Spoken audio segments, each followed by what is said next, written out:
둘째, 고수익 일자리라고 속지 않고 범죄라는 것을 알고 캄보디아로 출국한 경우입니다. 그런데 저는 이 경우도 일단은 무죄라고 생각을 해요. 왜냐하면 도덕적으로 비난할 수는 있지만 아직 사기죄의 그 실행의 착수로 나아가지 않았습니다. 여러분, 범죄라고 하는 것은요, 실행의 착수, 결과, 이 과정을 거치거든요. 즉 실행의 착수 이전에는 예비 음모죄로 처벌돼요. 살인죄 등과 같이 중한 범죄의 경우에만 예비 음모죄 처벌 규정이 있습니다.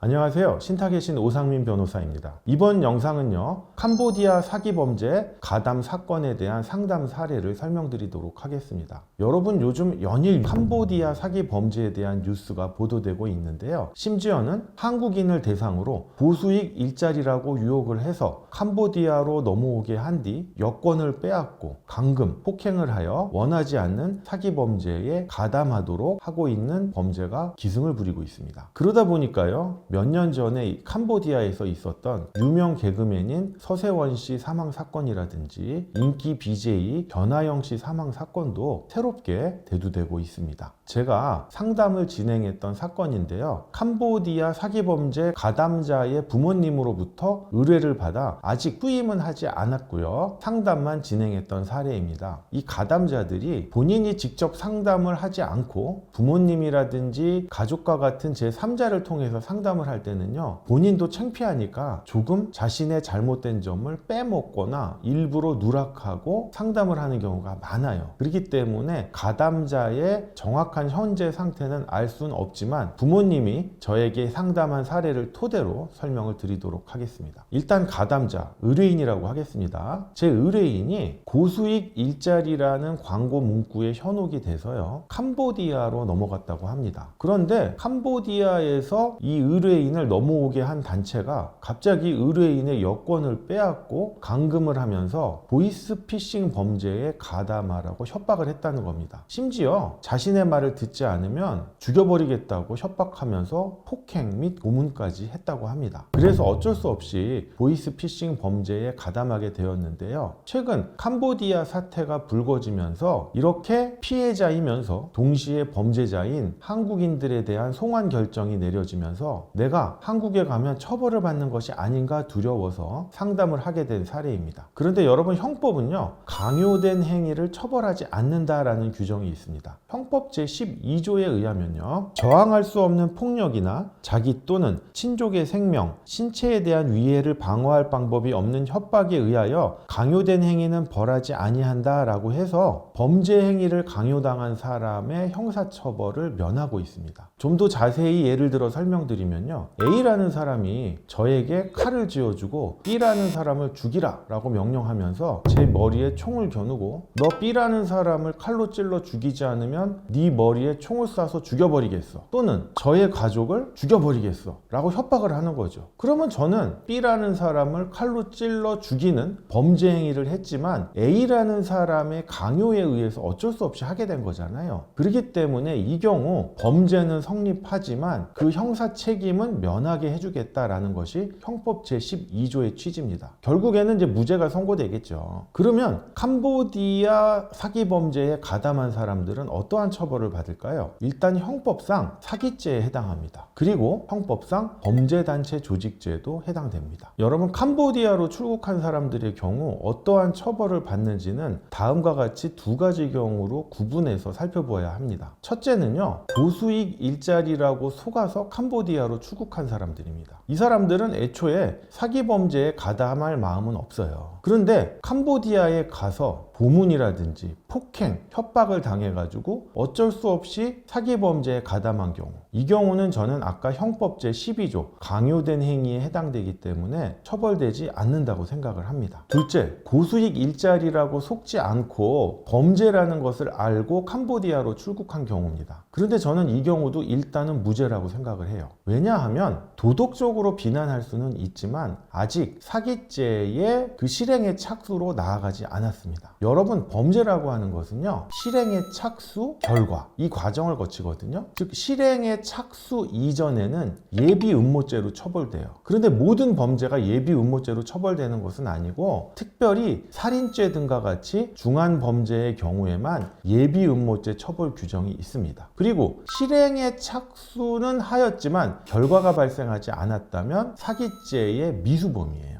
그리고 결과가 발생했다면 우리가 흔히 말하는 사기죄, 즉 사기죄 기수범이 되는 겁니다. 그런데 범죄라는 것을 알고 캄보디아로 출국한 사람들의 경우 도덕적으로 비난할 수는 있지만 아직 사기죄의 실행의 착수에는 이르지 않았어요. 그리고 사기죄는 예비 음모죄를 처벌하는 규정도 없습니다. 그렇기 때문에 형법상으로는 일단 무죄예요. 그런데 이 사람들이 캄보디아로 가서 범죄를 해서 한탕 크게 돈을 벌어야겠다라고 생각을 했는데 막상 가서 보니까 자신을 노예처럼 부리면서 여권도 빼앗고 감금하고 폭행, 협박 및 고문을 하면서 어쩔 수 없이 사기 범죄에 가담하게 했다라고 한다면 흔히 말하는 일반 직장인들 같이 9 to 6, 9시에 출근해서 6시까지만 일하고 휴일은 쉬고 이런 생각으로 출국을 했던 사람들이기 때문에 이와 같이 노예처럼 인권을 유린당하고 핍박받으면서 일할 생각은 전혀 없었던 사람이에요. 그렇기 때문에 이 경우에도 형법 제12조의 강요된 행위로서 처벌이 어렵다고 생각합니다. 제가 2년 전에 어떤 사건을 하나 맡은 게 있는데요. 보이스피싱 범죄 사건이었어요. 그때 제 의뢰인은 보이스피싱 범죄에 가담해서 사기죄로 처벌을 받은 상태인데요. 참 특이한 경우입니다. 고수익 일자리라고 꼬드겨가지고 제 의뢰인분이 속아서 중국으로 출국을 했는데 알고 봤더니 보이스피싱 범죄에 가담하라는 것이었어요. 그런데 최근 캄보디아에서 있었던 것과 다르게 보이스피싱 범죄에 가담하라고 하면서 강요를 하거나 어떤 감금, 폭행, 협박은 전혀 하지 않고 정말 제 의뢰인의 자유의사에 맡겼어요. 그래서 제 의뢰인이